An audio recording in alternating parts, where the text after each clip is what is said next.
Hi, I'm David Campervanman. Welcome to my channel. I'm about to start servicing this Volkswagen Transporter T6.1 and I thought I'd take the opportunity to show you how to change a wheel. Now you might not think that's a very difficult thing to do, and you are largely correct, but you'd be surprised how many people want to know how to change a wheel. So I will take you through the process. Okay, next to us you're going to need the jack, and I'm using this piece of plywood, not because I need it here, but it's actually very handy if you are at the side of a road, for example, or you're on grass and you've got a puncture, you've got no choice, you'll need something to spread the weight. So this is why that is a good thing. Even it's good on stones because it sort of levels the surface there. Now the jacking point, you'll see by this indentation on the sill, that's not damage, that is an indicator to tell you where to put your jack.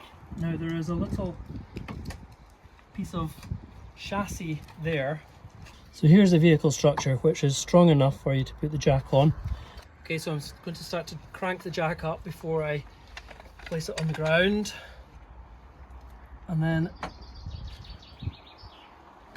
connect it to the sill, and then you can, the base or the shoe or the bit that hits the ground, as long as that hits the ground nice and straight, nice and level, you can then crank it up. Keep it going. Always be careful, these are heavy vehicles, they're over 2 tons, and you don't want to be making any mistakes. That creaking is because the handbrake is on. That's not a problem really.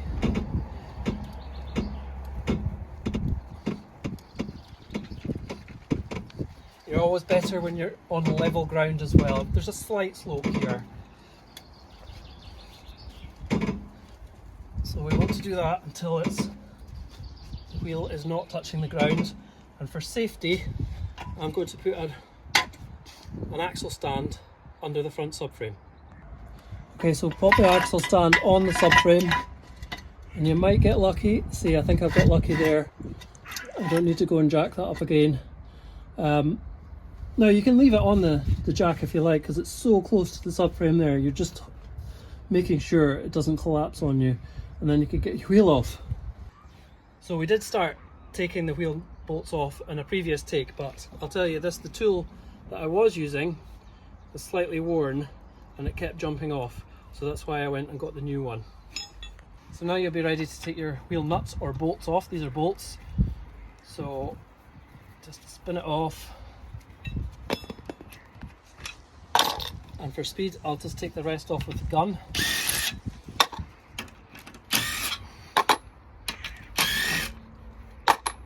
Okay, I always put my foot down at the bottom so that the wheel, if you've got alloy wheels and it tips over, you don't want to get hurt or you don't want to damage your wheel. So there it comes off nice and easy.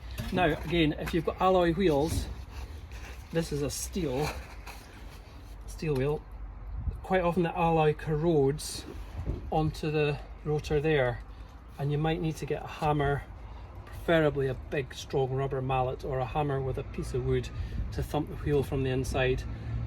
It's not uncommon, especially I'm in the Highlands of Scotland, and sometimes if they've never had any copper grease, which this has had, it will corrode within months, especially if it's been used in winter and never had the wheel off from new. So that came off nice and easy. Okay, I'm now at the back of this Volkswagen Transporter, and this is where the spare wheel is located. It's under the back bumper and it's held on by this cage, and there are 2 bolts. So the one on the left hand side, as you're looking forward, you just need to loosen it a bit. Now, we're very fortunate that this bolts have always been greased. I've looked after this vehicle since it was new, so I know that everything's greased on it where appropriate. The right hand bolt you will need to take fully out, so it doesn't take too long. And if your vehicle is on a slope, you're better that the front end is lower than the back end, because you're going to need some space to take your wheel off. I think this is a 17-inch wheel, so Slightly bigger than the usual van size of 16-inch. It's not that much bigger, but it does make a difference. Okay, so the bolt came out. See that? Nice and greased.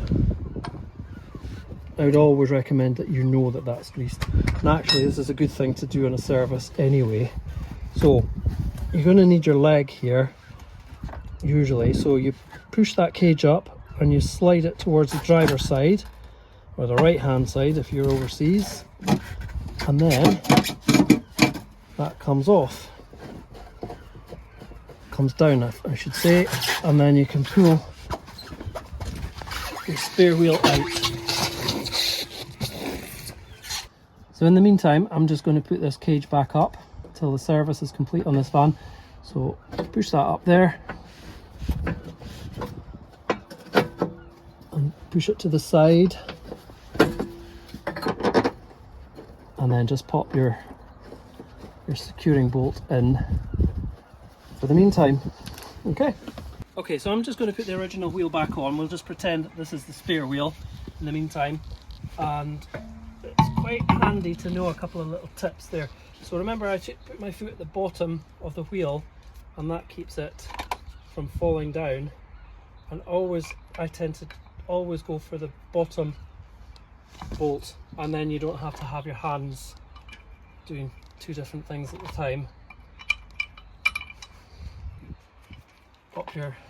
Always put them in by finger first, put it by your hand, because if you put it in from the very start of the thread with a gun or a wheel brace, you might cross thread it, and I have seen that before. It's a real pain to sort it out. I'm just going to gun them in, and again we're doing opposites.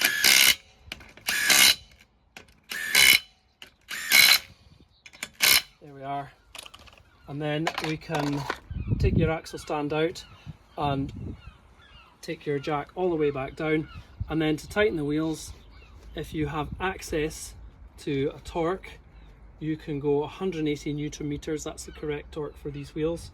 Or if you don't have access to it, get the proper one, get your wheel brace, just pretend this is the proper one, and stand on it until there's not really much resistance, and then you can get it checked at a garage, because I don't recommend that you drive these for too long without knowing that the wheels are properly tightened on. So I hope you find that helpful. Thanks for watching, and don't forget to like and subscribe to my channel, David Camper Van Man, for more content like this.